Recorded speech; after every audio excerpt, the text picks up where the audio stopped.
semuanya, selamat datang di resensi buku tentang cinta karya Risma Utami part 6. Nah, teman-teman semuanya, aku baru aja beres baca bab 6 yang berjudul Kabar Buruk. Sesuai dengan judulnya, ternyata isi di bab 6 ini itu menceritakan tentang kondisi Ayesa yang semakin buruk. Ayesa di pukul 9 ini ada janji untuk bertemu dengan Dr. Leo di rumah sakit. Tapi sayangnya Nuno itu menyuruh Seika untuk mengawasi Ayesa. Nah, jadi Ayesa ini harus mencari-cari cara agar dia bisa kabur dari jeratan Seika. Sampai dia pun beralasan kepada Seika bahwa dia ditelepon oleh Miss Rembulan untuk segera ke butik katanya. Padahal Seika tahu betul itu adalah hari libur dan Miss Rembulan adalah tipe orang yang tidak akan menyuruh karyawannya untuk datang ketika mereka libur. Tapi Ayesa ini kekeh gitu, dia harus segera ke butik Rembulan. Dan Seika pun akhirnya dia mengiyakan, tapi dengan syarat Seika harus ikut mengantar Ayesa. Nah, ketika di perjalanan, Ayesa ini mencari-cari cara untuk dia bisa pergi ke Dr. Leo. Dan ya, ketika mereka sampai di depan butik, untung saja ada telepon yang masuk ke handphone Seika dan menyuruh dia untuk pergi gitu. Dan ada janjilah. Nah, mendengar itu Ayesa bernapas lega. Tapi karena dia sudah terlanjur berada di depan butik, dia pun berniat untuk mengunjungi. Masuklah dia ke butik Rembulan. Dia bertemu dengan Nisa. Nisa pun langsung kaget. Loh, Mbak, kenapa di sini? Tumben banget. Itu Kamal Mahendra nyari-nyari Mbak. Dia nggak percaya kalau Mbak itu hari ini libur.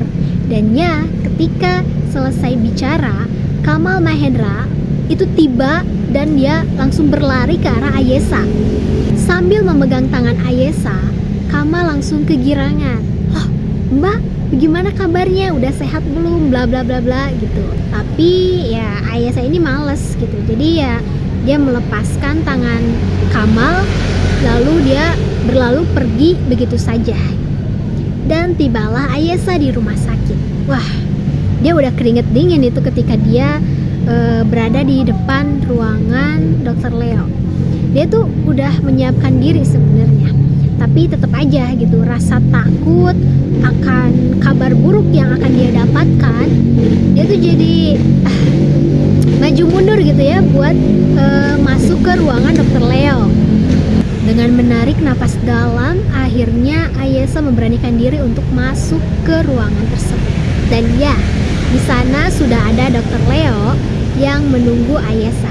Loh, Mbak Ayesa lama sekali katanya. Saya sudah menunggu sejak tadi. Nah, Ayesa pun meminta maaf, jujur kalau ternyata dia tuh gugup gitu, takut gitu. Dan ya, tanpa menunggu waktu, akhirnya Dr. Leo pun membawa Ayesa untuk memeriksa matanya. Dan Dr. Leo menjelaskan dalam pemeriksaan ini ada 6 tahapan. Karena Ayesa terlalu ya tegang lah ya, jadi dia tidak menyimak gitu apa saja tahapan-tahapannya. Selesailah dia melakukan ke-6 tahapan pemeriksaan tersebut. Dan dia pun harus menunggu hasilnya beberapa menit. Ketika dia menunggu, dia tuh kayak berdoa gitu kepada Tuhan, semoga yang dia dapatkan adalah kabar baik. Dan ya, Dr. Leo menyerahkan sebuah amplop. Ayesa kemudian membaca dan kebetulan dia tuh nggak paham gitu sama isinya.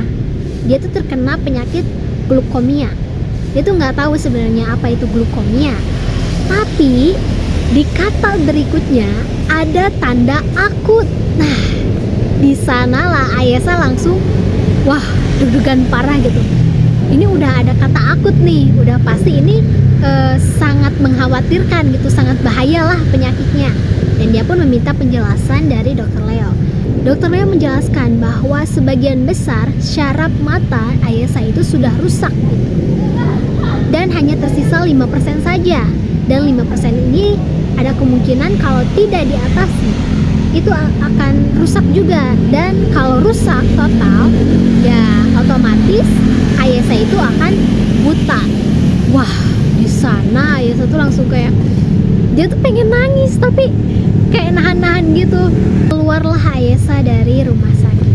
Di sana dia termenung di halte bus. Dan saat itu kebetulan cuacanya tuh sedang hujan deras sekali, dan dia tuh tidak merasa kedinginan karena memang ya dia lagi shock ya. Jadi ya yang dia pikirkan hanya kondisi matanya, dia tidak memikirkan kondisi badannya. Di lain sisi, Nuno, Seika, Ova, ketiganya itu sedang ketakutan gitu karena mereka tidak mendapatkan kabar dari Ayesa. Sudah ditelepon tidak diangkat. Ternyata Ayesa ini ya tidak datang ke butik rembulan. Seika pun menyalahkan dirinya, tapi ya Ova kayak menenangkan Seika bahwa kita tidak tahu gitu kemana Ayesa pergi. Nuno pun hendak mencari Ayesa, tapi untungnya handphone dari Seika ini berbunyi, dan itu adalah panggilan dari Kamal Mahendra.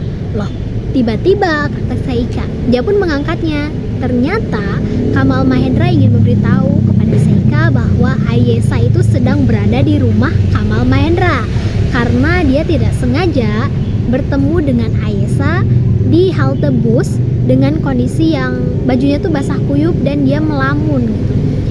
Kamal Mahendra ini khawatir dan akhirnya membawa Ayesa ke rumahnya. Wah, mendengar itu ketiganya pun langsung ya udah cus, kita pergi, kita temui Ayesa, kata Nuno. Dan disitulah akhir dari cerita bab 6. Wah, kalau aku jadi Ayesa pun kayaknya aku pasti shock berat ya.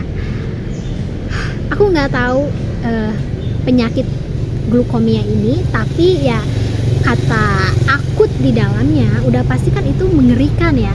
Pasti itu wah chaos sekali sih buat Ayesa pada saat itu. Mengingat pekerjaan yang dilakukan oleh Ayesa, dimana katanya kan dia suka begadang, suka natap laptop lama, kemudian menggambar. Itu mungkin bisa menjadi alasan kenapa dia mengalami penyakit ini.